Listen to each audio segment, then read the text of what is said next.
পৃথিবীতে খনিজ সম্পর্কের ভিতরে সবচেয়ে আমার আপন হচ্ছেন আমার আব্বা আম্মা।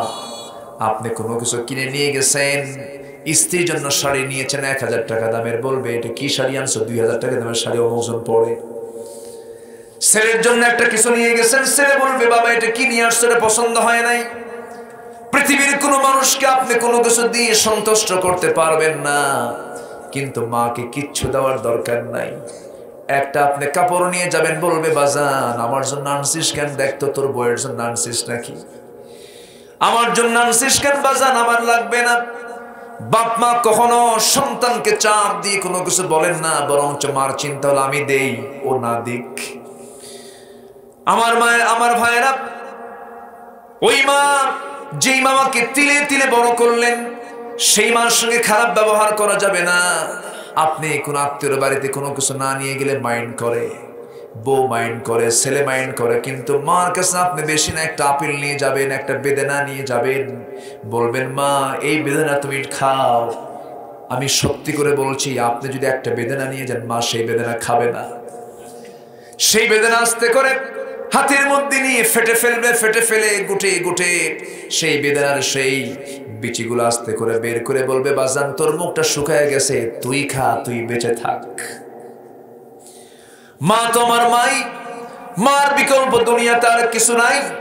মায়ের সঙ্গে কখনো খারাপ আচরণ করা যাবে না, মার সঙ্গে সুন্দর আচরণ করতে হবে। আমার ভাইরা, এই পৃথিবীতে মার মতো আল্লাহর দরবারে নৈকট্য হাসিলের মাধ্যম মার চাইতে অন্য কোনো ব্যক্তি নাই। একজন সাহাবী অসুস্থ হয়ে রাসূলের সামনে দাঁড়িয়ে বলছেন ইয়া রাসূলুল্লাহি ইয়া হাবিবাল্লাহি উরিদুল জিহাদ আস্তাহিল জিহাদ, আমি জিহাদে যেতে চাই, আমি যুদ্ধ করতে চাই, কিন্তু আমি তো অসুস্থ হুজুর, আমি কি করব? রাসূল বলছেন সাহাবী হাল বাকিয়া মিন ওয়ালিদাইক, তোমার আব্বা আম্মা বেঁচে আছেন, খেয়ে বেঁচে আছেন? রাসূল বলছেন সমান সব যদি পেতে চাও, যাও তোমার বাড়িতে আব্বা আম্মার খেদমত করো। জোরে বলুন সুবহানাল্লাহ, জোরে বলুন সুবহানাল্লাহ। বাপ মা কখনো খারাপ আচরণ করা যাবে না। আমার নবীজি মেরাজ করতে গিয়ে জান্নাত দেখলেন, জান্নাতের মধ্যে তিনি একজন সাহাবীর কণ্ঠ শুনতে পেলেন। সেই সাহাবী হচ্ছে হারিসা বিন নু'মান। হারিসা বিন নু'মানের কণ্ঠ যখন, গলার কণ্ঠ যখন জান্নাতের মধ্যে শুনতে পেলেন, কিন্তু হারিসা তো মারা যায় না, শুধু দুনিয়াতে আছে। এই দুনিয়াতে যখন তিনি মেরাজ করে যখন ফিরে আসলেন, ফিরে এসে বলছেন হারিসা আমি তোমাকে দুনিয়াতে রেখে গেলাম, কিন্তু জান্নাতের মধ্যে গিয়ে দেখি আল্লাহ তোমার কণ্ঠ আমার কানে শোনায় দিয়েছেন। ওরে হারিসা তুমি কি এমন আমল করেছো বলো? হারিসা বিন নু'মান বললেন ইয়া রাসূলুল্লাহি ইয়া হাবিবাল্লাহি, এই জাগতিক জীবনে আমি তেমন কোনো ভালো কাজ করতে পারিনি, আমার তেমন কোনো অন্যতম আমার শ্রেষ্ঠ তেমন কোনো আমল কালাম নাই। সরল সোজা পথে ইমানদার থাকবে। সরল রেখা কোনটা? দুইটা বিন্দুকে সোজা টান দিলে পরে সরল রেখা হয়ে যায়। কিন্তু সরল রেখায় সরল পথেই তো আমি জান্নাত পেয়ে যাব, কিন্তু বাঁকা পথ একটা না, অসংখ্য বাঁকা পথ আছে। অন্য কোনো বাঁকা পথে যাওয়া যাবে না, ইমানদার চলবে সোজা পথে। নামাজের মধ্যে আমরা হরহামেশা সবসময় দোয়াটা করছি, যারা পারেন সবাই বলুন ইহদিনাস সিরাতাল মুস্তাকিম। আমাদেরকে আল্লাহ সরল সোজা পথে আমাদেরকে ধাবিত করো, সেই পথ আমাদেরকে দেখিয়ে দাও।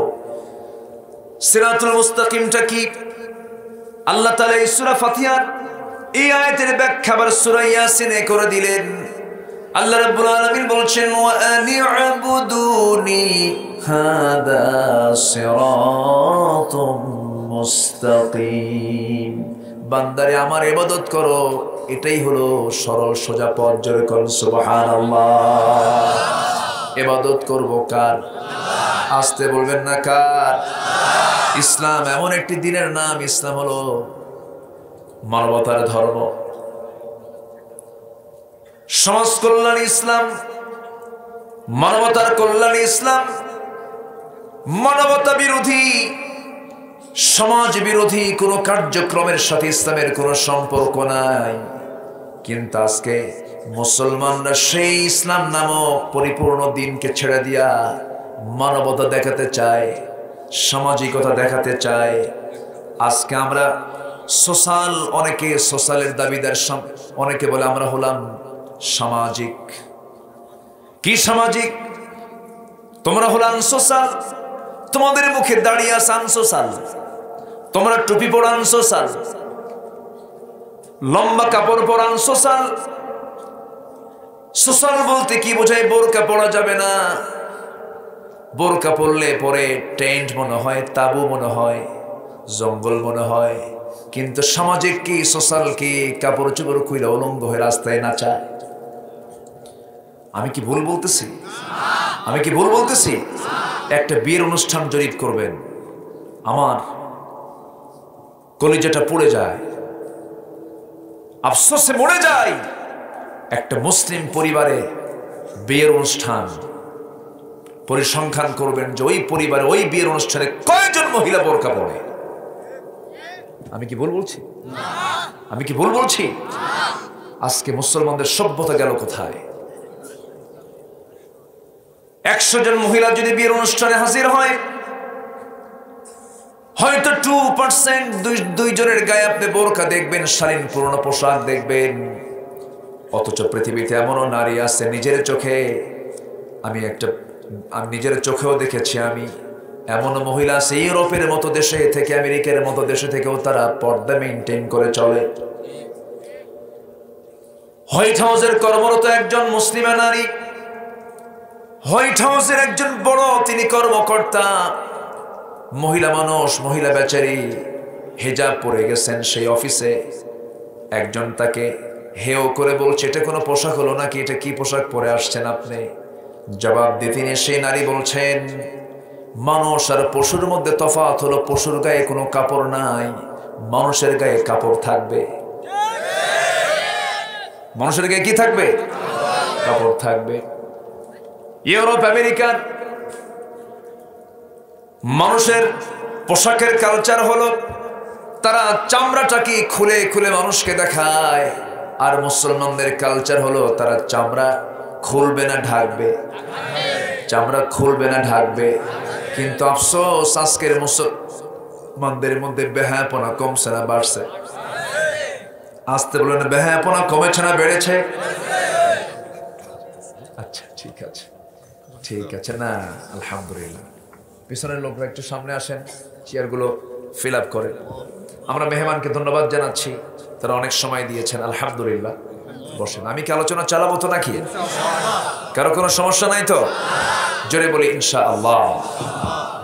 ইসলাম কি অসামাজিক কিছু শেখায় নাকি? তাহলে যারা বলছে, যারা বোরকা পরে, যারা টুপি লাগায়, যারা দিন মেনে চলে, তাদেরকে যারা আনসোশ্যাল বলছে, তারাই কি আনসোশ্যাল? মুসলমান কি এই জাতীয় কোনো কথা বলতে পারে নাকি? বরং আনসোশ্যাল তো তারাই যারা নিজের গাকে ঢাকে না, নিজের দেহটাকে সাজায় না, নিজের দেহটাকে ঢেকে রাখে না, নিজের দেহটাকে পরপুরুষ থেকে রক্ষা করে না, তারাই হচ্ছে প্রকৃত আনসোশ্যাল। আমার ভাইয়েরা, ইসলাম হলো মানবতার ধর্মের নাম। সমাজ কল্যাণের জন্য ইসলাম যে ভূমিকা দিয়েছে, এমন ভূমিকা পৃথিবীর কোনো ধর্ম দিতে পারে নাই। কারণ দিনটা কে দিয়েছেন? ইসলামটা কে দিয়েছেন? ইসলাম কার? ইন্নাদ-দীনা ইনদাল্লাহিল ইসলাম। আল্লাহর কাছে মনোনীত নির্বাচিত দিন সেটা হলো ইসলাম। ইসলামকে আমরা সব জায়গায় মানব। জোরে বলি ইনশাআল্লাহ, আরো জোরে বলি ইনশাআল্লাহ। আমার বন্ধুগণ, তাহলে প্রকৃত সফলতা হলো, পূর্ণতা হলো 6টা কাজ। 1 নাম্বার হলো আমরা ঈমান আনবো কার উপরে? আল্লাহকে মানলাম, আখিরাতকে মানলাম না, হবে না। আখিরাতকে মানলাম, ফেরেশতাকে মানলাম না, হবে না। ফেরেশতাকে মানলাম কিন্তু কিতাবকে মানলাম না, হবে না। কিতাবকে মানলাম কিন্তু নবীকে মানলাম না, হবে। সবগুলোর সঙ্গে ঈমানের সম্পর্ক আছে না নাই? কোন একটা কিছুকে বাদ দেওয়া যাবে না। পরিপূর্ণ ঈমান আনতে হবে। পরিপূর্ণ ঈমানদার আমাকে আপনাকে হতে হবে। সেই ঈমানটা আনতে গিয়ে সাবধান থাকতে হবে যেন ঈমানকে যেন রোগাক্রান্ত না করতে পারে এমন কিছু বদ আমল আছে না নাই? ইমানকে নষ্ট করে দেওয়ার জন্য কিছু বদ আমল আছে, যেমন সবচেয়ে বড় বদ আমল হলো ইমানের ক্যান্সার সৃষ্টি করে, সেটা হলো শিরকের গুনাহ। কিসের গুনাহ বলেন? শিরকের গুনাহ। শিরকের গুনাহ করা যাবে না। যার জীবনের শিরকের গুনাহ নাই সে ব্যক্তি জান্নাতি। জোরে বলেন সুবহানাল্লাহ।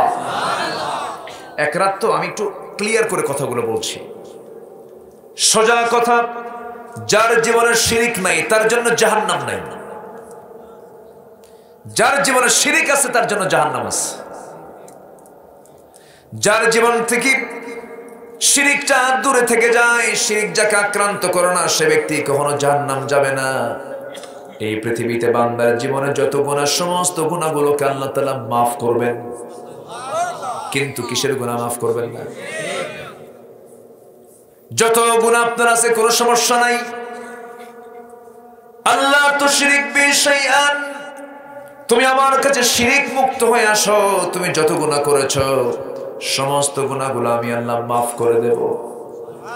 কিন্তু শিরকের গুনাহ করা যাবে না। শিরকটা মারাত্মক গুনাহ, এই জন্য শিরকের জ্ঞানও থাকার দরকার আছে না নাই?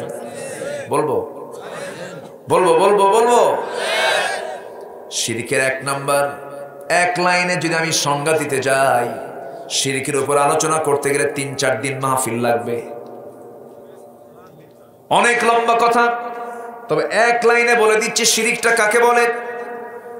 বান্দা যে কোনো কাজ করতে গিয়ে যখন বান্দা আল্লাহকে বাদ দিয়ে দেয়, যে কাজে আল্লাহ বাদ পড়ে দেন, সেই কাজটাই হলো শিরক। কি কথা কি বোঝা গেল? যে কাজ করতে গিয়ে বান্দা আল্লাহকে বাদ দিয়ে দেয়, সেই কাজটাই হলো শিরক।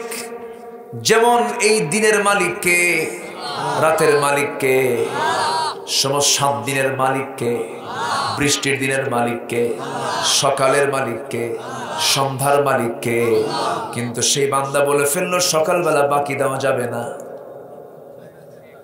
কে বাদ পড়লো? কে বাদ পড়ছে? কখন? সকালবেলা বাকি দেওয়া যাবে না, শনিবারে বাঁশ কাটা যাবে না, মঙ্গলবারে বিয়ে করা যাবে না, বৃষ্টির দিনে বিয়ে করা যাবে না। বৃষ্টির দিনে বিয়ে হলে সারা জীবন কাঁদবে। পাইছে কই যে আল্লাহ জানে। জাস্ট সামাজিক কিছু কিছু কুসংস্কারের কথাগুলো বললাম। এরকম ভরি ভরি শিরকের গুনাহ আমরা করে ফেলতেছি। ছোট্ট ছোট্ট বাচ্চাদের কপালে কি দেয় বলেন? কালো টিপ দেয়। কিসের থেকে বাঁচার জন্য? আচ্ছা, নজর থেকে কি এটা বাঁচায়? হয়তো আপনাকেও দিয়েছে, আমাকেও দিয়েছে, আপনাকে আপনার মা দিয়ে দিয়েছেন, আমাকে আমার মা এই টিপটা দিয়ে দিয়েছেন। আপনি আপনার মাকে গিয়ে বলবেন, মা তুমি যে আমাকে টিপটা দিয়েছো কেন দিয়েছো? মা, তোর নানি আমারে শিখাইয়া দিছে। নানি কার থেকে পাইছে? তার নানি থেকে পাইছে। সে কার থেকে? তার নানি থেকে পাইছে। হাদিস থেকে পাইছে নাকি?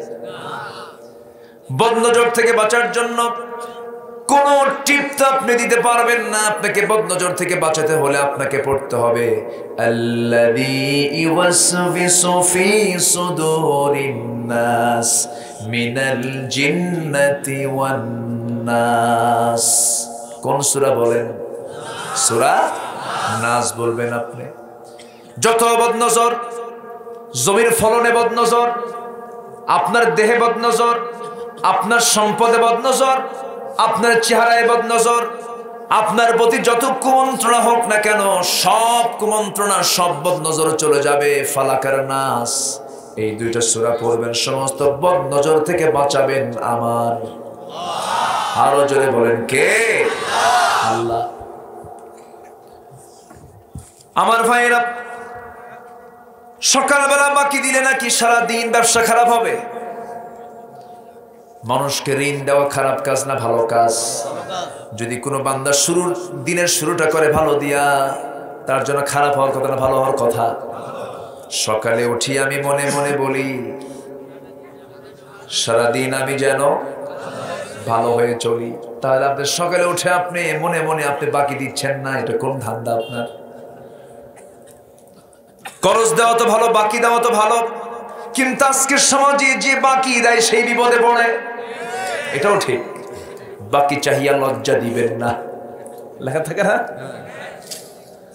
বাকি চাহিয়া লজ্জা দিবেন না কেন? বাকি দিতে ভয় পায় দোকানদার, কারণ এই যে বাকি দিলাম কিয়ামত শোধ হয় কিনা সন্দেহ আছে না? কেউ কাউকে আমরা বিশ্বাস করতে পারছি না। এখন টাকা দিছে বাকি, টাকা দেয় না, টাকা দেয় না। প্রথম দিন চাইছে দেয় না, দ্বিতীয় দিন চাইছে দেয় না, তৃতীয় দিন আবার যখন চাইতে গেছে পাশাপাশি কিছু লোক ছিল, ভাই তুমি আমাকে সত্যি টাকা দিবে নাকি? চোখ বড় করে বলে, আমার কি মান সম্মান নাই? সব জায়গায় টাকা চাও, কিসের টাকা তোমার? তুমি কি সত্যি আমাকে দিবে না? তুই কি এখনো টের পাস নাই? এরকম লোক তো বড় গ্রামে নাই, আছে না? নাই।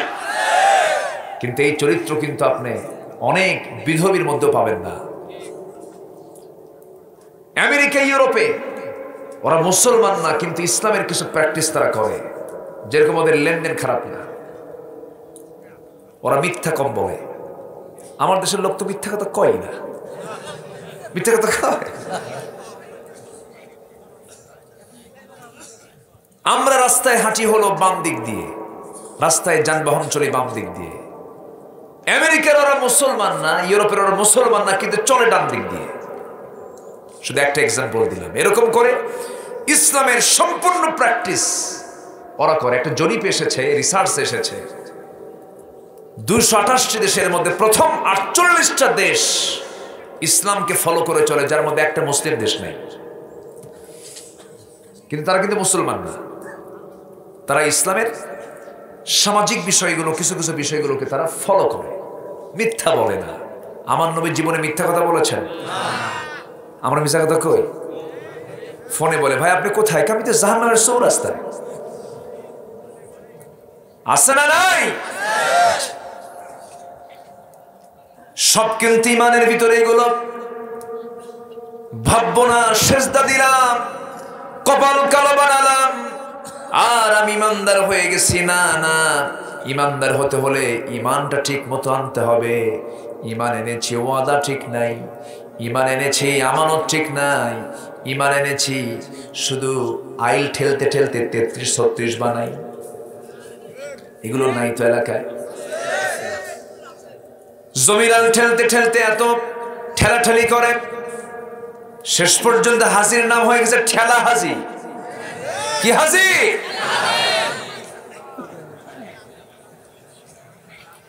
রাগ করতেছেন নাকি? নামই হয়ে গেছে ঠেলা হাজি, খালি ঠেলে। আমার বাবার কিছু জমি গ্রামে আছে। অনেকদিন পর একদিন জমি দেখতে গেছি, ধানি জমি, ধান লাগিয়েছে, বর্গা দিয়েছি। ধানের জমির আইল দিয়ে হাঁটবো, আইলে হাঁটার উপায় নাই। এত কোদাল দিয়ে সে আইল কাটতে কাটতে এত চিকন, পুলসিরাত ফেল। কয়েক বছর জমির খোঁজ নিবেন না, দেখবেন আইলই নাই। আমি কি ভুল বলতেছি? শুধু নামাজ, শুধু ইমান নয়, শুধু রোজা ইমান নয়। ইমান হলো আপনার ওয়াদা ঠিক রাখা, ইমান হলো আপনার আমানত ঠিক রাখা। সাইয়েদনা ওমর ফারুকের কথা মনে হয়ে গেল। অর্ধ দুনিয়ার তিনি শাসনকর্তা। আহারে, ওমর ফারুক রাদিয়াল্লাহু তাআলা আনহু একদিন রাষ্ট্রের পক্ষ থেকে 1 বোতল মধু দেওয়া হয়েছে তাকে সহ তার প্রতিবেশীকে। সেই মধুগুলো তিনি ভাগ করবেন, কেমন করে সমান করে ভাগ করবেন? স্ত্রীর সামনে গিয়ে বলছেন, স্ত্রী এই যে মধুর বোতল তোমাকে দিলাম, সুন্দর করে যতজন প্রতিবেশী আছে সমান করে ভাগ করে মধুগুলো দিয়ে আসো। বইয়ের হাতে মধুর বোতল দেওয়ার পরপরই বলছেন, আমার স্ত্রী মধুর বোতল আমি তোমাকে ভাগ করতে দেব না, আমাকে ব্যাগ দাও। বলুন তো, বউ খুশি হওয়ার কথা না রাগ করার কথা? মনক্ষুণ্ণ হয়ে পড়েছেন, চেহারা তার লাল হয়ে গেছে। ওমর ফারুক বলছেন, না না, তোমাকে আমি ভাগ করতে দেব না। চলে গেছেন প্রতিবেশীর কাছে, গিয়ে বলছেন, এটাকে সমান ভাগে ভাগ করে আমার অংশে যা পড়ে আমাকে দিয়ে দিবা। ভাগ করে দেওয়া হলো। তার অংশের নির্দিষ্ট মধুগুলো নিয়ে এসে এবার স্ত্রীকে বলছেন, স্ত্রী এই যে মধু নাও। কিন্তু বইয়ের মনটা খারাপ। মন খারাপ হয় না? আমার স্বামী আমাকে বিশ্বাস করলো না। রাগারাগি হয় না বউয়ের সাথে? আস্তে আস্তে হয়। আর হয় কিনা কোন? আরে আমারও তো হয়। রাগারাগি না হলে সংসার হবে নাকি? এটা রাগারাগি তো হতে হবে, অভিমান থাকতে হবে। যে বউ রাগ করে না সে বউ তো বউই না। কি কথা কি আপনার কি খারাপ লাগতেছে কিনা জানি না, বাস্তব তো এটা। একটু রাগ করবি, এরপরে মোহাব্বতটা জমে উঠবে আরো বেশি করে।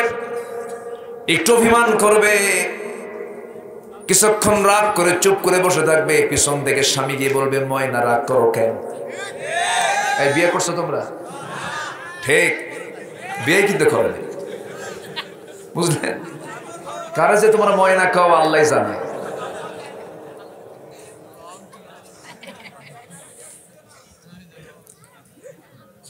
আমার বন্ধুগণ, ইসলাম তো ভালোবাসা শিখিয়ে দিয়েছে, ইসলাম তো মহাব্বত শিখিয়ে দিয়েছে। স্বামী স্ত্রীর যে মহাব্বত ভালোবাসা, পৃথিবীর কোনো ভালোবাসা এটা আছে নাকি? আসতে বলবেন না, আছে না? আছে নাকি? নাই। কিন্তু সেই ভালোবাসা আজকে স্বামী স্ত্রীর মধ্যে থেকে বিদায় নিয়েছে। সেই ভালোবাসা চলে গেছে আজকে বটতলা গাছতলা, বটতলা গাছতলা, মগামগি টোনাটনি সব এক জায়গায় হয়ে বলে তুমি আমার আমি তোমার। এগুলোতে মজা নাই, মজা নাই। ক্ষণিকের মজা যুবক পাবে, কিন্তু এই মজা তোমার আসল মজা নয়। সুখী হতে পারবা না। সুখী যদি হতে চাও বৈধ পন্থায় বিয়ে করে নাও। যুবকদেরকে আমি তোমাদেরকে বলি, রিজিক যদি বৃদ্ধি করতে চাও 3টা আমল করবা। কয়টা আমল? 3টা আমল। কান লাগিয়ে শোনো তোমরা। রিজিক যদি বাড়ায় নিতে চাও, রিজিক বৃদ্ধির 3 আমল। নাম্বার 1 হলো তাড়াতাড়ি বিয়ে করো। কি খুশি দেখছেন? খুশি দেখেন, খুশিতে বাগ হয়ে গেছে। নাম্বার 1 হলো তাড়াতাড়ি বিয়ে করো। কেন তাড়াতাড়ি বিয়ে করবা? কারণ এই সমাজে ফিতনা কম না বেশি? যে সমাজে ফিতনা বেশি হবে সেই সমাজে ফিতনা বন্ধ করার জন্য জিনা চালু করা দরকার না বিয়ে চালু করা দরকার? বিয়ে চালু করো, কিন্তু অন্যের বউ না। কিন্তু আবার অন্যের বউয়ের দিকে নজর দেওয়া যাবে না। আকাম কুকাম বেড়ে গেছে, বিয়ে করতে চায় না, পরকীয়ায় ব্যস্ত। এগুলো করা যাবে না। এই সমস্ত নোংরামিগুলো বাদ দিতে হবে। হারামের কিন্তু কোনো আরাম নাই। বৈধ পন্থায় তুমি চলো। বিয়েটা করে নিবা, বাপ মাকে বলে দিবা। আবার অনেক বাপ মা আছে দুষ্ট টাইপের। ছেলে যদি বলে বাবা নামাজ কালাম পড়ি, ফিতনার যুগ, দেখো তো বিয়েটার ব্যবস্থা করা যায় নাকি? বাপ এমন খেকু মারে, কিসের বিয়ে রে তোর? আছে না এরকম? আছে না? কিন্তু আপনি বাবা তো চিন্তা করলেন না, একটা বারের জন্য আপনি ভাবলেন না। ছেলে যুবক, যৌবন তার মধ্যে, যৌবনের উন্মাদনা চলছে, যে কোনো মুহূর্তে তার ইমানটা নষ্ট হয়ে যেতে পারে। যখন কোন ইমানদার জিনা করে তখন তার ইমান থাকে না। এত বড় গুনার দিকে যাবে আমার ছেলে, না না, এই গুনার কাজ দেওয়া যেতে পারে না। বরং প্রত্যেকটা সচেতন পিতার দায়িত্ব হলো, ছেলে যখন প্রাপ্তবয়স্ক হয়ে যাবে আস্তে করে ডেকে বলতে হবে বাবা তুমি বড় হয়ে গেছো, যৌবন চলে আসছে, যদি তোমার বিয়ের শখ হয়, ইমান যদি নষ্ট হয়ে যাওয়ার আশঙ্কা হয়, আমি তোমাকে বিয়ে দিয়ে দেব। আমার ভাইয়েরা, অনেক যুবক আছে বলে হুজুর বাইরে গেলাম না, কোনো ক্যাশ ক্যাপিটাল নাই, বিয়ে করে বউরে কি খাওয়াবো, বউ তো হাতি। রাসূল বলেছেন তুমি একা যা খাবে, একজনের খাবার দুইজন খাবে, দুইজনের খাবার তোমরা চারজন মিলে খাবে, বলেছেন মুহাম্মদ সাল্লাল্লাহু আলাইহি ওয়াসাল্লাম। গোসায়া বিয়ে করবা হবে না, বিয়ে করে গোসায়া নাও, বিয়ে করে গোসায়া নাও। মাছ মারতে গেছেন আপনি জাল দিয়ে, নদীর মাছ, নদীর মাছ আপনি মারতে গেছেন, সমস্ত জাল ভর্তি মাছগুলো তুলে আপনি খালয়ের মধ্যে তুলেছেন। সেই খালয়ে ঠিকই মাছ ভরাচ্ছেন, কিন্তু খালয়ের তলা নাই, মাছ থাকবে নাকি? আপনার সংসারে বরকত হবে না যতক্ষণ পর্যন্ত আপনার পরিবারে বউ না আসবে। বউ হলো পরিবারের বরকত। সুবহানাল্লাহ বলেন। যুবকদের জন্য কয়টা পরামর্শ? রিজিক বৃদ্ধির কয় আমল? 3 আমল। নাম্বার 2 হলো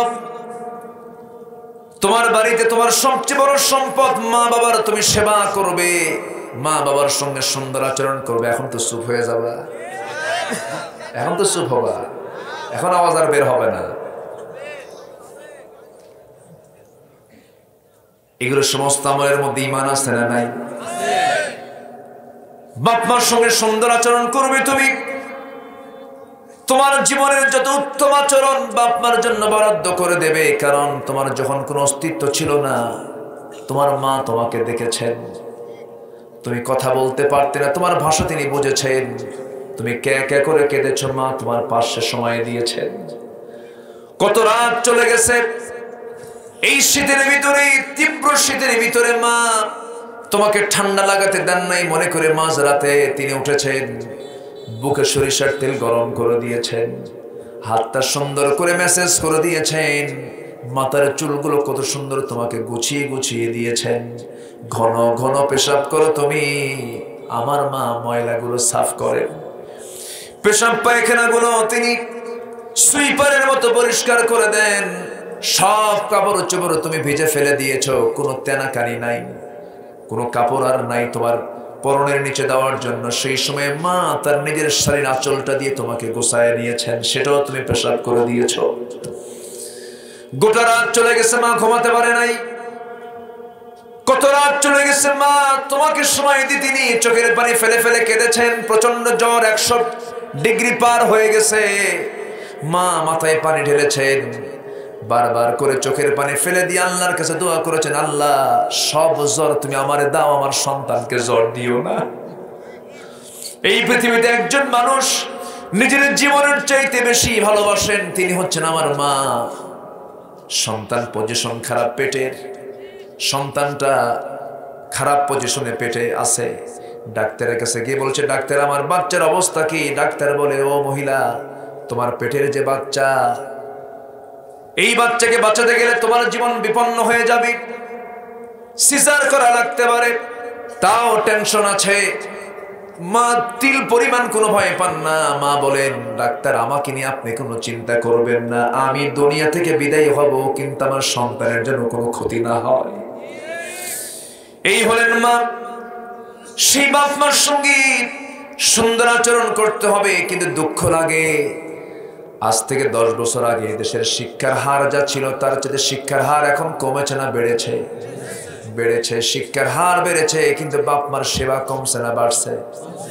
এটা কেন হলো? কি শিক্ষা অর্জন করলাম? অবশ্যই শিক্ষার মধ্যে ভেজাল আছে না নাই? আসতে বলবেন না, ভেজাল আছে না নাই? ভেজাল আছে। অবশ্যই সে শিক্ষার মধ্যে সমস্যা আছে। কোন শিক্ষা অর্জন করলাম যে শিক্ষার ফলাফল হলো বুড়ো বয়সে বাপ মার জায়গা হয় বৃদ্ধাশ্রমে? আমার দেশে এমন কোনো নাম ছিল না, বৃদ্ধাশ্রমের কোনো নাম ছিল না। বৃদ্ধাশ্রম আমেরিকায় থাকবে, কারণ সেই দেশে পিতার কোনো পরিচয় নাই। অনেক ফ্যামিলি এরকম আছে, ইউরোপে থাকতে পারে, কিন্তু আমার দেশে বৃদ্ধাশ্রম গড়ে উঠেছে, সেখানে কিছু বুড়া বুড়িও শুয়ে থাকে। অনেক অসভ্য, অনেক মুসলিম পরিবারের নামধারী কিছু সন্তানগুলো বাপ মাকে বৃদ্ধাশ্রমে রেখে আসে। আমার ভাইরা, যে শিক্ষার মধ্য দিয়ে বাপ মার স্থান হয় বৃদ্ধাশ্রম, সে শিক্ষার মুখে আমরা থুতু মারি। আমার ভাইরা, আমার বন্ধুগণ, সুন্দর করে বাড়ি বানাই আমরা। ছেলের জন্য রুম, মেয়ের জন্য একটা রুম, মেহমানের জন্য একটা রুম, নিজের আবার বেডরুম, বউ সহ তার জন্য একটা রুম। এরপরে ড্রেসটাকে সুন্দর করে ড্রেস আপ করার জন্য একটা room, drawing room, dining room, bathroom, সব রুম হয়ে গেল, নিজেদের সব ব্যবস্থা হলো। কিন্তু প্যারেন্টস রুম, অর্থাৎ পিতামাতার রুম বলতে কোনো রুম বরাদ্দ বেশি হয় নাকি? বাপ মার কোনো রুম থাকে না। আমার বন্ধুগণ, এমন অসভ্য সন্তান আছে, বাপ মাকে থুয়ে দেয় ওই বিল্ডিং এর সিঁড়ির তলে। আসতে কম কেন? আসে না নয়?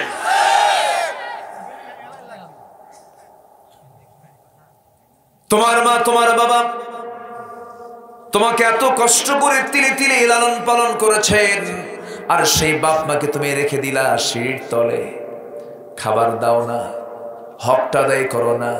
এমন কিছু সন্তান আছে R15 FZ ফিজার বড় বড় হোন্ডা চালায়, সুর এরকম বড় বড় বানরের মতো চুল নিয়ে ঘুরে, বিশাল মোশন নিয়ে চলে, বাপটা রিক্সা চালায়, বাবার কোনো হক আদায় করে না। এই সমস্ত সিচুয়েশন তৈরি করেছে আজকের কিছু অসভ্য নেতৃত্বের কারণে। হাতিয়া বা তুলে দেয়, হাতে কিছু নেশা তুলে দেয়, আছে না নাই? আসতে বলবেন না, আছে না নাই?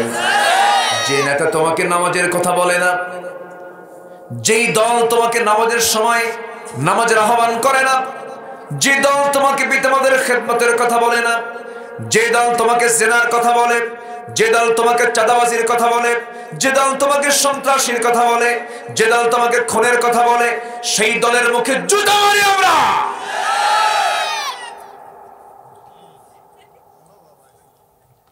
কষ্ট হচ্ছে আপনাদের? কষ্ট হচ্ছে?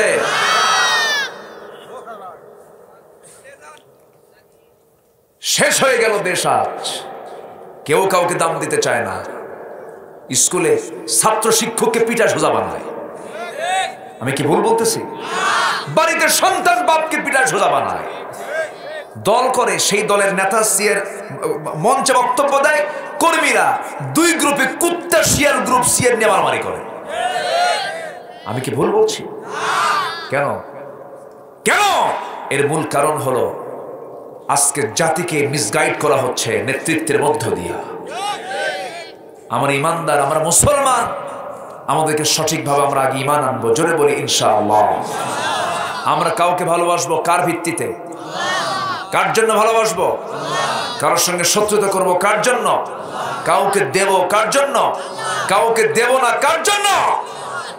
আল্লাহর জন্য। আজকে কি যেন হয়ে যাচ্ছে, কত মায়ের চোখের পানি। প্রায় প্রায় আমাদের কাছে চিঠি আসে, হুজুর আমার সন্তান আমাকে মারে।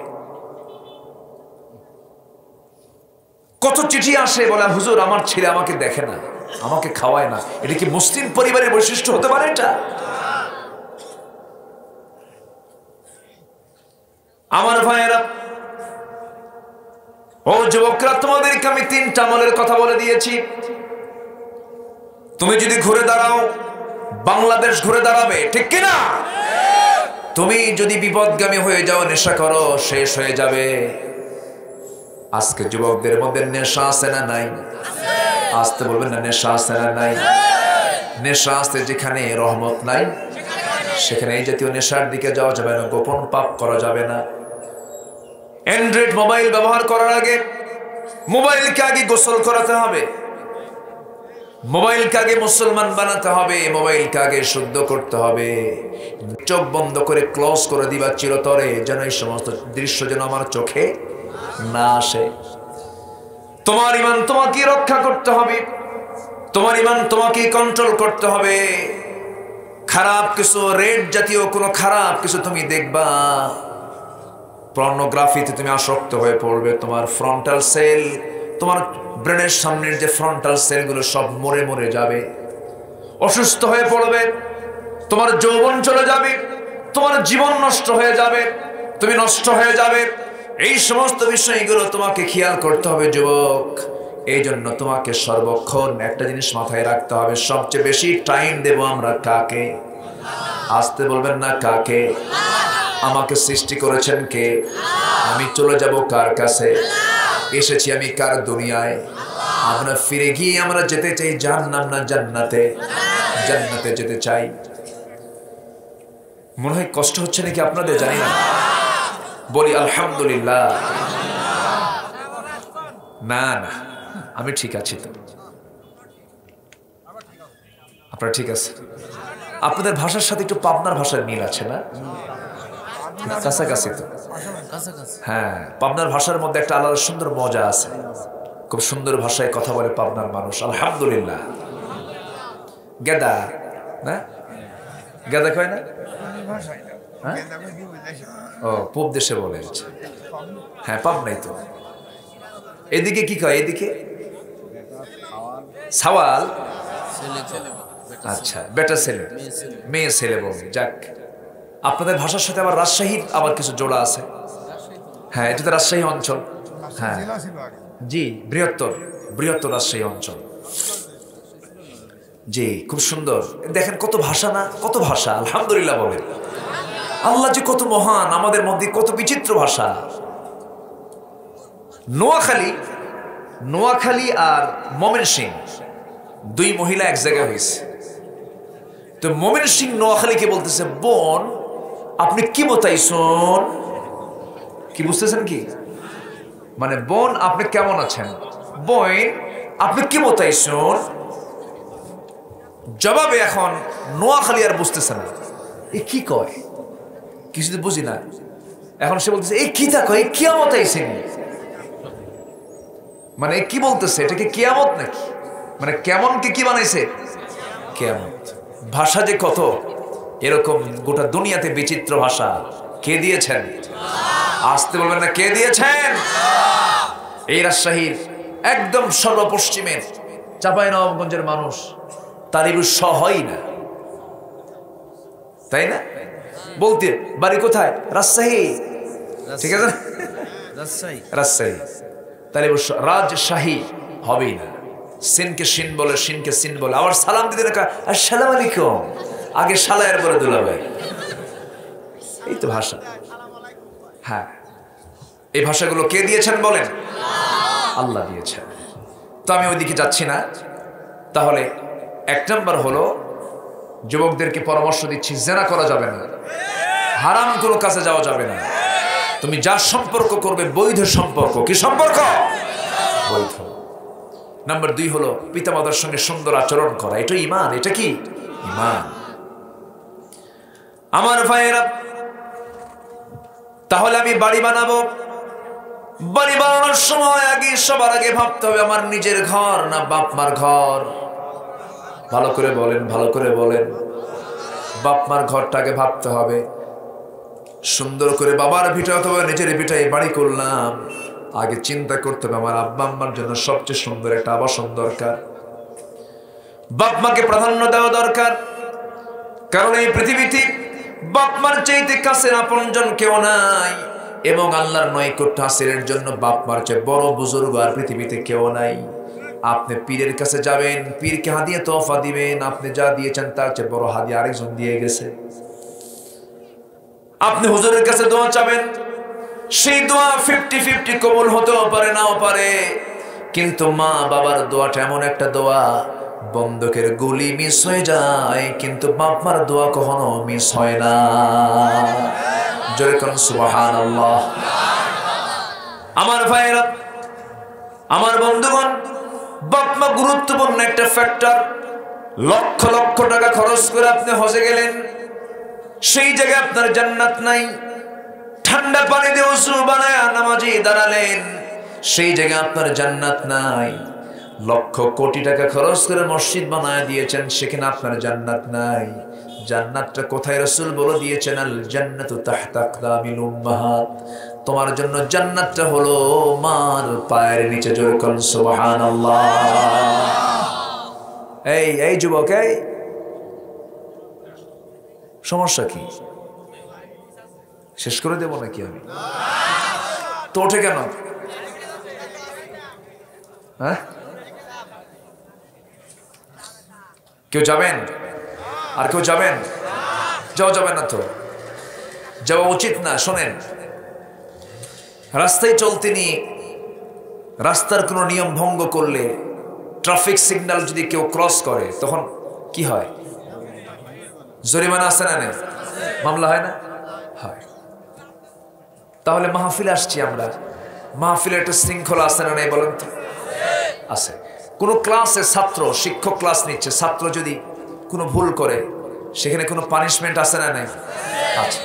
তো মাহফিলে বসে আছেন আপনারা, এখানে যদি নিয়ম শৃঙ্খলা যদি ভঙ্গ হয়, তার জন্য মামলা আছে না নেই? আমি করবো না মামলা, ফেরেশতারা আছে। কি কথাকে বলছে কেন? আমি একটু ভয় দেখালাম। কেন ভয়টা দেখালাম? আমার উদ্দেশ্য হচ্ছে আমরা শেষে একসঙ্গে আমরা দোয়া করে যাব। জোরে বলি ইনশাআল্লাহ, জোরে বলি ইনশাআল্লাহ। আমি জানি আপনাদের খুব ঠান্ডা লাগছে, কষ্ট হচ্ছে। কিন্তু আমাকে যেহেতু উঠিয়ে দিয়েছেন, আমাকে রেখে আপনি চলে যাবেন। মেহমানকে থুয়ে যদি বাড়িওয়ালা যায়, মেহমানকে থুয়ে যদি মেজবান দৌড় মারে, ওটা কি ভালো মেজবান বলেন তো? তা আপনি আমার থুয়ে যাবেন কেন? আমিও তো যাবো। আমার আগামীকালকে মাহফিল বেশি দূরে না, মাত্র কুমিল্লা। তাহলে আমার পেরেশানি নেই। এই হুন্ডা কে এখানে স্টার্ট দেয়? ওনার কি ন্যূনতম কমন সেন্স নাই?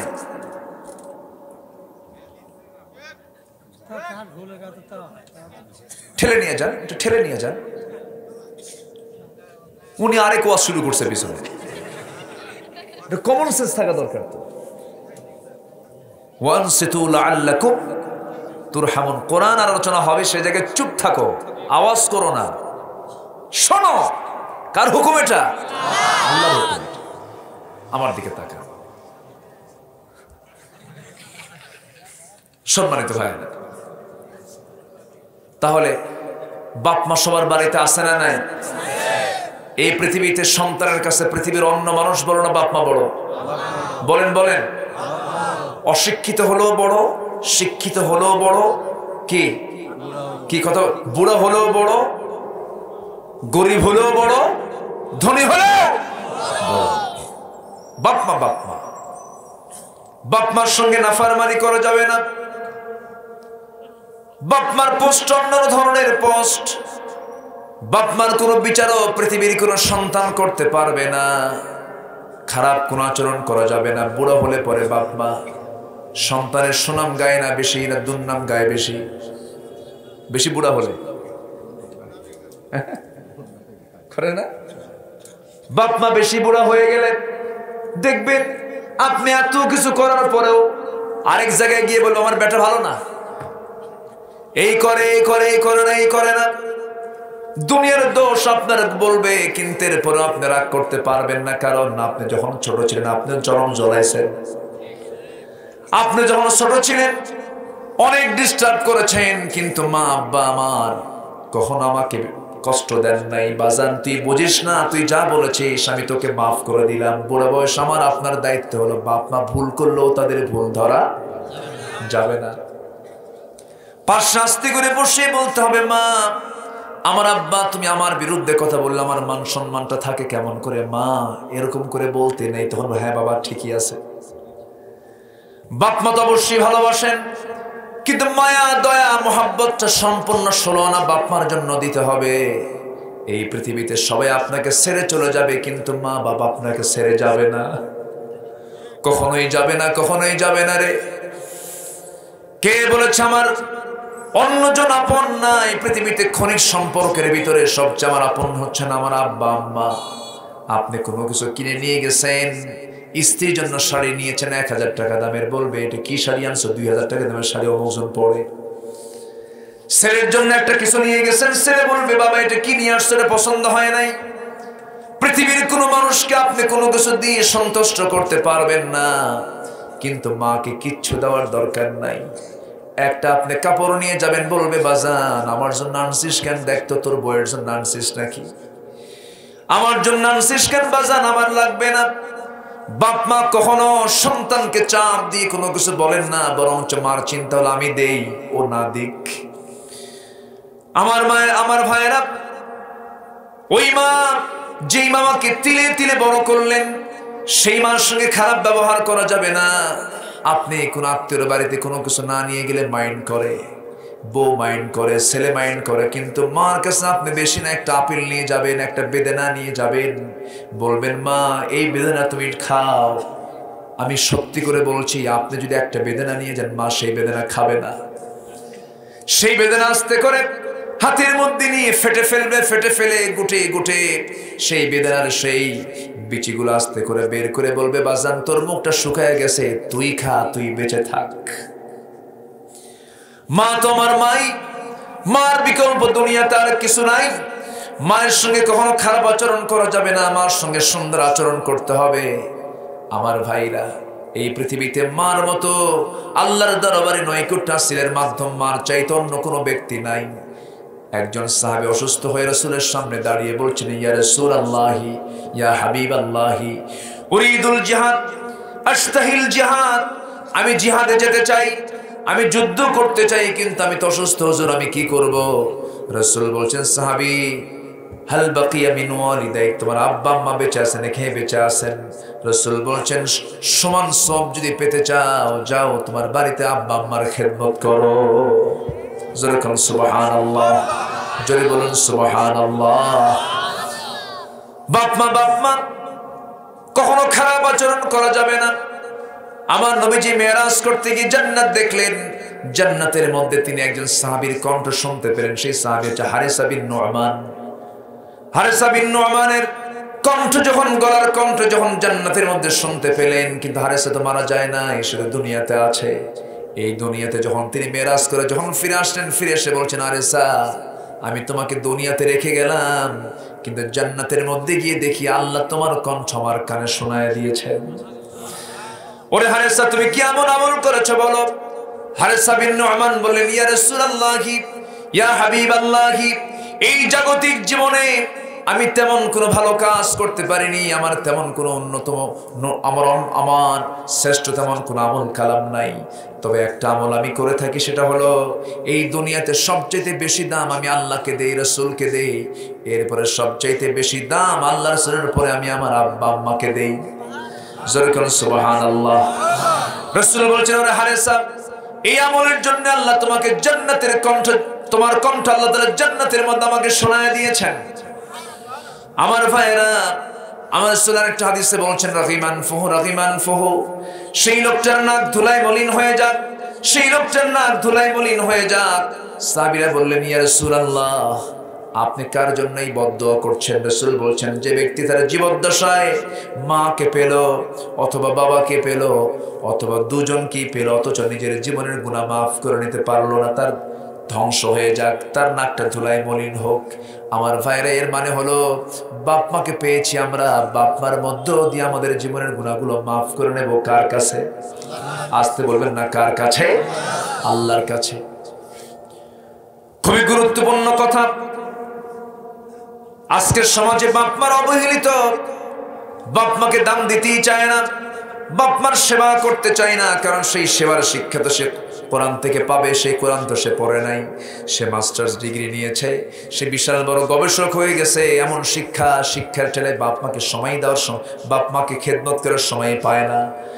আমার ভাইয়েরা, আমার বন্ধুগণ, বিশেষ করে যুবকদেরকে বলছি, যুবকরা তোমরা 3টা কাজ করবা। নাম্বার 2 হলো পিতামাতার সঙ্গে সুন্দর আচরণ করবা। নাম্বার 3 হলো জীবনের সকল জায়গায় কাউকে ভয় না করে চলে। কাকে ভয় করে চলবা? আসতে বলো না, কাকে ভয় করে চলবে? তুমি আল্লাহকে ভয় করে চলবে। আজান যখন হয়ে যাবে, তুমি কার ভয়ে মসজিদে যাবে? কার ভয়ে বলেন? কাকে খুশি করার জন্য? নামাজ পড়বো আমরা কয় ওয়াক্ত? আসতে বলবেন না, কয় ওয়াক্ত? কিন্তু আমার দেশে 5 ওয়াক্ত বেশি না জুমার নামাজ বেশি? বলেন বলেন বলেন। 5 ওয়াক্ত বেশি না শুক্রবারই বেশি? শুক্রবারই। উন্নতা হলো 6টা কাজ। 1 নাম্বার হলো আমরা ঈমান আনবো কার উপরে? আল্লাহকে মানলাম, আখিরাতকে মানলাম না, হবে না। আখিরাতকে মানলাম, ফেরেশতাকে মানলাম না, হবে না। ফেরেশতাকে মানলাম কিন্তু কিতাবকে মানলাম না, হবে না। কিতাবকে মানলাম কিন্তু নবীকে মানলাম না, হবে। সবগুলোর সঙ্গে ঈমানের সম্পর্ক আছে না নাই? কোন একটা কিছুকে বাদ দেওয়া যাবে না। পরিপূর্ণ ঈমান আনতে হবে। পরিপূর্ণ ঈমানদার আমাকে আপনাকে হতে হবে। সেই ঈমানটা আনতে গিয়ে সাবধান থাকতে হবে, যেন ঈমানকে যেন রোগাক্রান্ত না করতে পারে এমন কিছু বদ আমল আছে না নাই? ঈমানকে নষ্ট করে দেওয়ার জন্য কিছু বদ আমল আছে। যেমন সবচেয়ে বড় বদ আমল হলো ঈমানের ক্যান্সার সৃষ্টি করে, সেটা হলো শিরকের গুনাহ। কিসের গুনাহ বলেন? শিরকের গুনাহ। শিরকের গুনাহ করা যাবে না। যার জীবনের শিরকের গুনাহ নাই, সে ব্যক্তি জান্নাতি। জোরে বলেন সুবহানাল্লাহ। এক রাত তো আমি একটু ক্লিয়ার করে কথাগুলো বলছি, সোজা কথা। যার জীবনের শিরক নাই তার জন্য জাহান্নাম নাই। যার জীবনে শিরক আছে তার জন্য জাহান্নাম আছে। যার জীবন থেকে শিরকটা দূরে থেকে যায়, শিরক যাকে আক্রান্ত করে না, সে ব্যক্তি কখনো জাহান্নাম যাবে না।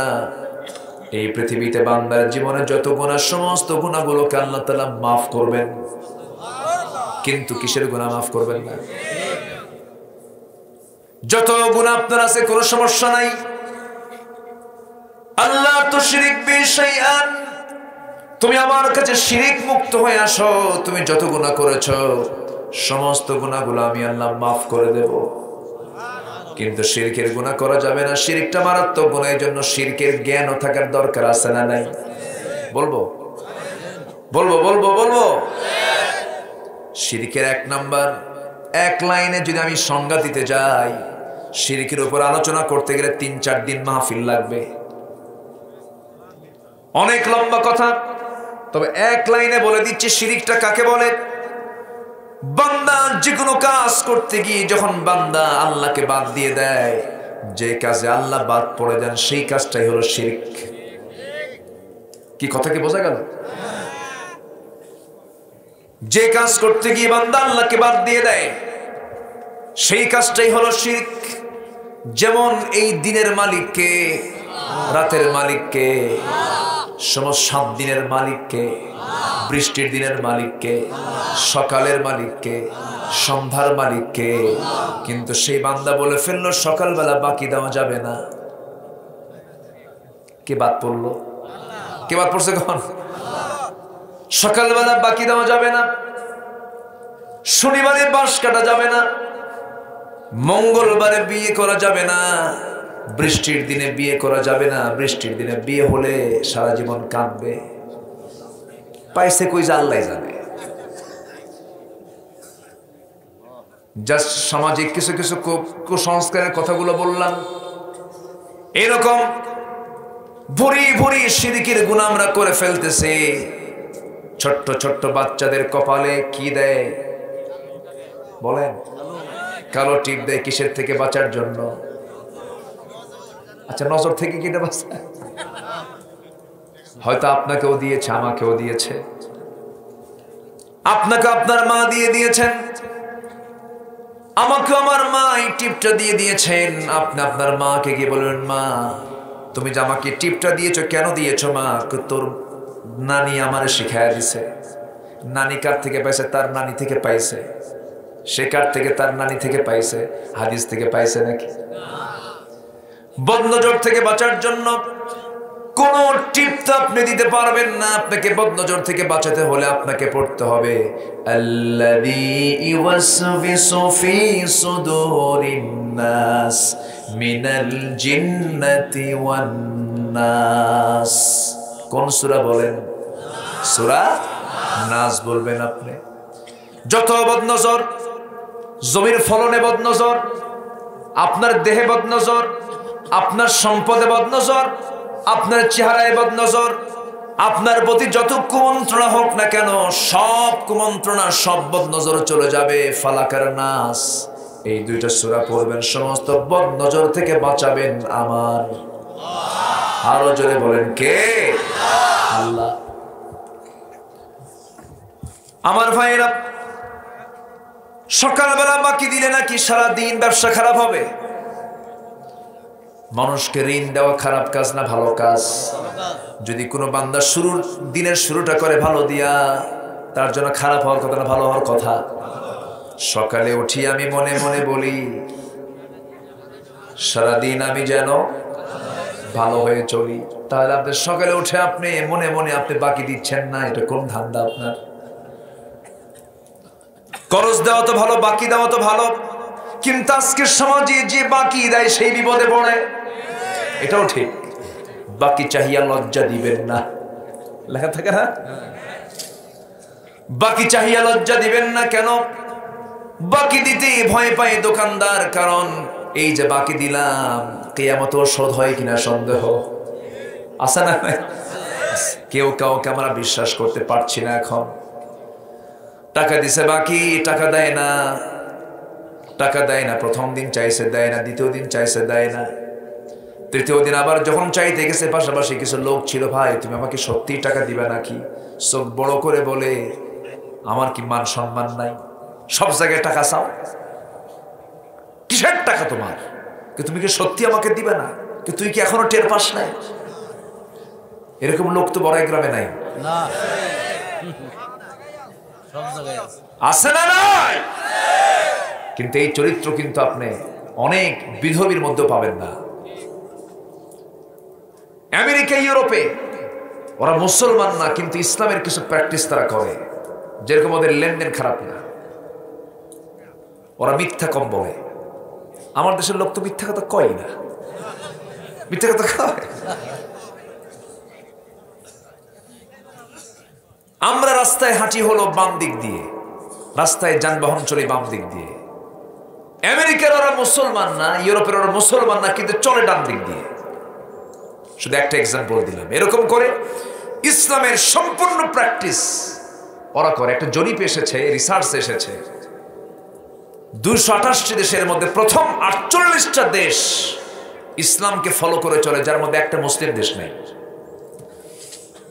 কিন্তু তারা কিন্তু মুসলমান না, তারা ইসলামের সামাজিক বিষয়গুলো, কিছু কিছু বিষয়গুলোকে তারা ফলো করে, মিথ্যা বলে না।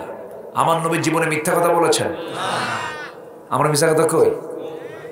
ফোনে বলে, ভাই আপনি কোথায়? আমি তো জাহান্নামের চৌরাস্তায়। আছে না নাই? সব কিন্তু ইমানের ভিতরে এগুলো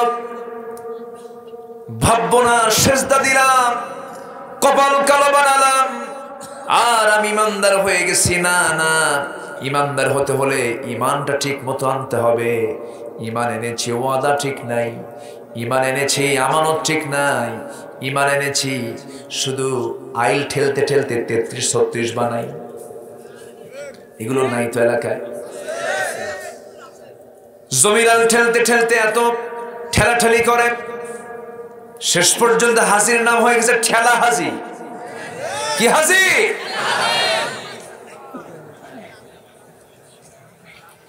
রাগ করতেছেন নাকি? নামই হয়ে গেছে ঠেলা হাজি, খালি ঠেলে। আমার বাবার কিছু জমি গ্রামে আছে। অনেকদিন পর একদিন জমি দেখতে গেছি, ধানি জমি, ধান লাগিয়েছে, বর্গা দিয়েছি। ধানের জমির আইল দিয়ে হাঁটবো, আইলে হাঁটার উপায় নাই। এত কোদাল দিয়ে সে আইল কাটতে কাটতে এত চিকন, পুলসিরাত ফেল। কয়েক বছর জমির খোঁজ নিবেন না, দেখবেন আইলই নাই। আমি কি ভুল বলতেছি? শুধু নামাজ, শুধু ইমান নয়, শুধু রোজা ইমান নয়। ইমান হলো আপনার ওয়াদা ঠিক রাখা, ইমান হলো আপনার আমানত ঠিক রাখা। সাইয়েদনা ওমর ফারুকের কথা মনে হয়ে গেল। অর্ধ দুনিয়ার তিনি শাসনকর্তা। আরে ওমর ফারুক রাদিয়াল্লাহু তাআলা আনহু একদিন রাষ্ট্রের পক্ষ থেকে 1 বোতল মধু দেওয়া হয়েছে তাকে সহ তার প্রতিবেশীকে। সেই মধুগুলো তিনি ভাগ করবেন, কেমন করে? সমান করে ভাগ করবেন। স্ত্রীর সামনে গিয়ে বলছেন, স্ত্রী, এই যে মধুর বোতল তোমাকে দিলাম, সুন্দর করে যতজন প্রতিবেশী আছে সমান করে ভাগ করে মধুগুলো দিয়ে আসো। বউয়ের হাতে মধুর বোতল দেওয়ার পরপরই বলছেন, আমার স্ত্রী, মধুর বোতল আমি তোমাকে ভাগ করতে দেব না, আমাকে ব্যাগ দাও। বলুন তো, বউ খুশি হওয়ার কথা না রাগ করার কথা?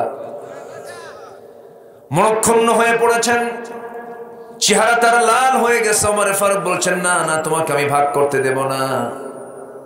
চলে গেছেন প্রতিবেশীর কাছে, গিয়ে বলছেন, এটাকে সমান ভাগে ভাগ করে আমার অংশে যা পড়ে আমাকে দিয়ে দিবা।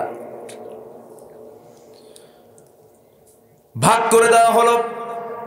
তার অংশের নির্দিষ্ট মধুগুলো নিয়ে এসে এবার স্ত্রীকে বলছেন, স্ত্রী, এই যে মধু নাও।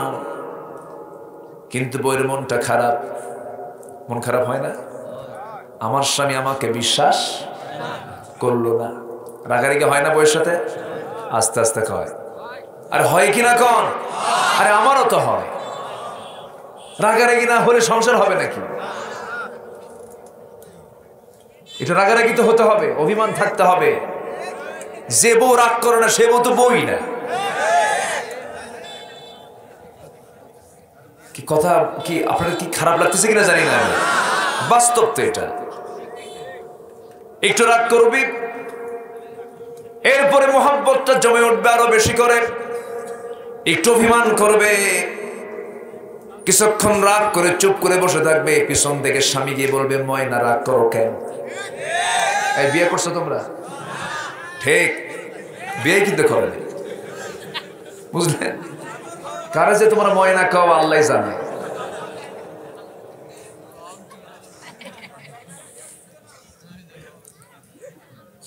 আমার বন্ধুগণ, ইসলাম তো ভালোবাসা শিখিয়ে দিয়েছে, ইসলাম তো মহাব্বত শিখিয়ে দিয়েছে। স্বামী স্ত্রীর যে মহাব্বত ভালোবাসা, পৃথিবীর কোনো ভালোবাসা এটা আছে নাকি? আসতে বলবেন না, আছে না? আছে নাকি? নাই। কিন্তু সেই ভালোবাসা আজকে স্বামী স্ত্রীর মধ্যে থেকে বিদায় নিয়েছে। সেই ভালোবাসা চলে গেছে আজকে বটতলা গাছতলা,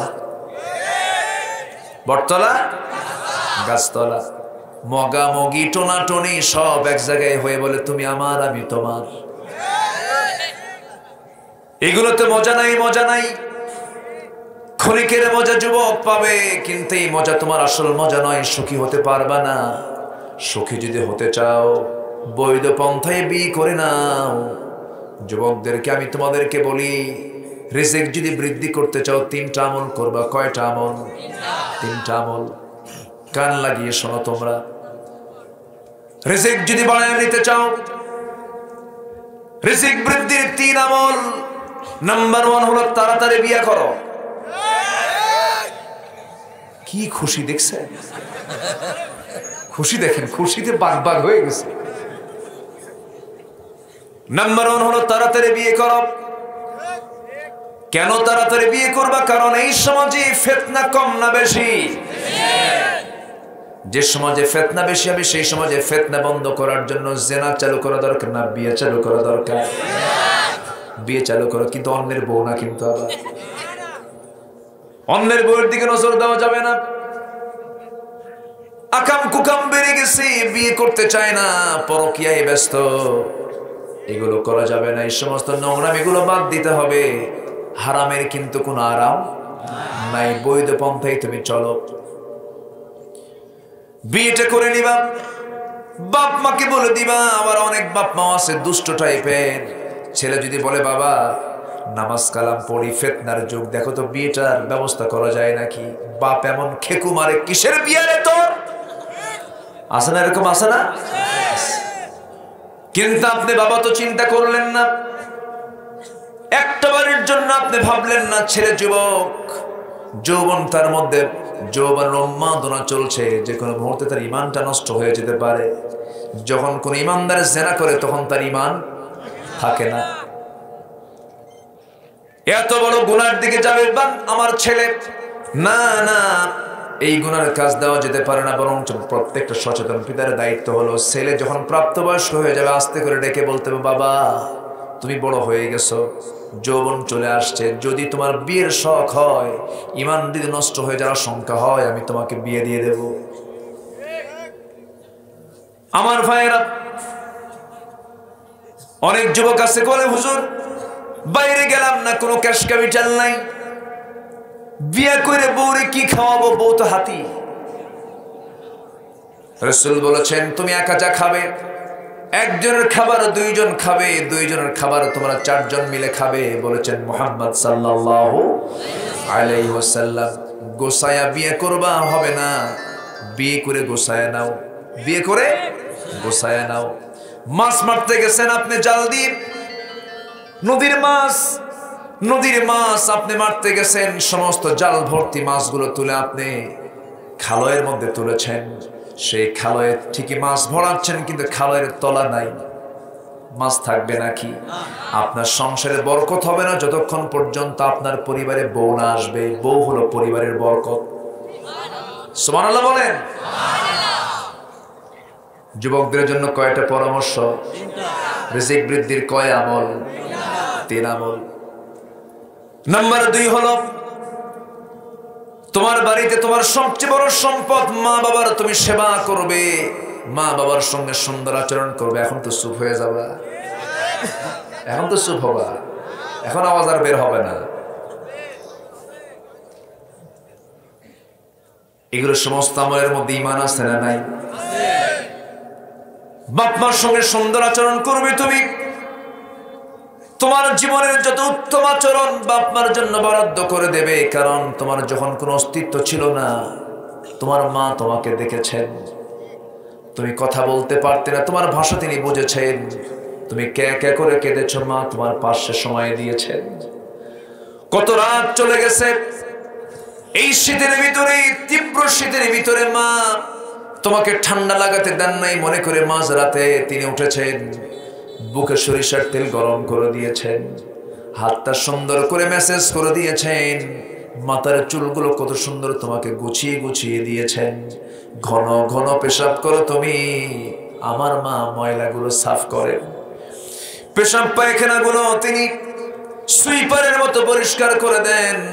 সব কাপড় চোপড় তুমি ভিজে ফেলে দিয়েছো, কোনো তেনাকানি নাই, কোনো কাপড় আর নাই তোমার পরনের নিচে দেওয়ার জন্য। সেই সময় মা তার নিজের শাড়ির আঁচলটা দিয়ে তোমাকে গোছায় নিয়েছেন, সেটাও তুমি পেশাব করে দিয়েছো।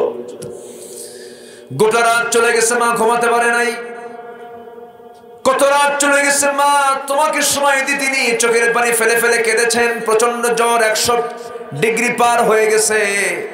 মা মাথায় পানি ঢেলেছেন, বারবার করে চোখের পানি ফেলে দিয়ে আল্লাহর কাছে দোয়া করেছেন, আল্লাহ সব জ্বর তুমি আমারে দাও, আমার সন্তানকে জ্বর দিও না। এই পৃথিবীতে একজন মানুষ নিজের জীবনের চাইতে বেশি ভালোবাসেন, তিনি হচ্ছেন আমার মা। সন্তান পজিশন খারাপ, পেটের সন্তানটা খারাপ পজিশনে পেটে আছে। ডাক্তারের কাছে গিয়ে বলছে, ডাক্তার আমার বাচ্চার অবস্থা কি? ডাক্তার বলে, ও মহিলা, তোমার পেটের যে বাচ্চা, এই বাচ্চাকে বাঁচাতে গেলে তোমার জীবন বিপন্ন হয়ে যাবে, সিজার করা লাগতে পারে, তাও টেনশন আছে। মা তিল পরিমাণ কোনো ভয় পান না। মা বলেন, ডাক্তার আমাকে নিয়ে আপনি কোনো চিন্তা করবেন না, আমি দুনিয়া থেকে বিদায় হব, কিন্তু আমার সন্তানের জন্য কোনো ক্ষতি না হয়। এই হলেন মা। সেই বাপ মার সঙ্গে সুন্দর আচরণ করতে হবে। কিন্তু দুঃখ লাগে, আজ থেকে 10 বছর আগে দেশের শিক্ষার হার যা ছিল, তার চেয়ে শিক্ষার হার এখন কমেছে না বেড়েছে? বেড়েছে। শিক্ষার হার বেড়েছে, কিন্তু বাপ মার সেবা কমছে না বাড়ছে? এটা কেন হলো? কি শিক্ষা অর্জন করলাম? অবশ্যই শিক্ষার মধ্যে ভেজাল আছে না নাই? আসতে বলবেন না, ভেজাল আছে না নাই? ভেজাল আছে। অবশ্যই সে শিক্ষার মধ্যে সমস্যা আছে। কোন শিক্ষা অর্জন করলাম যে শিক্ষার ফলাফল হলো বুড়ো বয়সে বাপ মার জায়গা হয় বৃদ্ধাশ্রমে? আমার দেশে এমন কোনো নাম ছিল না, বৃদ্ধাশ্রমের কোনো নাম ছিল না। বৃদ্ধাশ্রম আমেরিকায় থাকবে, কারণ সেই দেশে পিতার কোনো পরিচয় নাই। অনেক ফ্যামিলির কমাস ইউরোপে থাকতে পারে, কিন্তু আমার দেশে বৃদ্ধাশ্রম গড়ে উঠেছে। সেখানে কিছু বুড়া বুড়িও শুয়ে থাকে। অনেক অসভ্য, অনেক মুসলিম পরিবারের নামদারি কিছু সন্তানগুলো বাপ মাকে বৃদ্ধাশ্রমে রেখে আসে। আমার ভাইরা, যে শিক্ষার মধ্য দিয়ে বাপ মার স্থান হয় বৃদ্ধাশ্রম, সে শিক্ষার মুখে আমরা থুতু মারি। আমার ভাইরা, আমার বন্ধুগণ, সুন্দর করে বাড়ি বানাই আমরা। ছেলের জন্য রুম, মেয়ের জন্য একটা রুম, মেহমানের জন্য একটা রুম, নিজের আবার বেডরুম, বউ সহ তার জন্য একটা রুম। এরপরে ড্রেসটাকে সুন্দর করে ড্রেস আপ করার জন্য একটা রুম।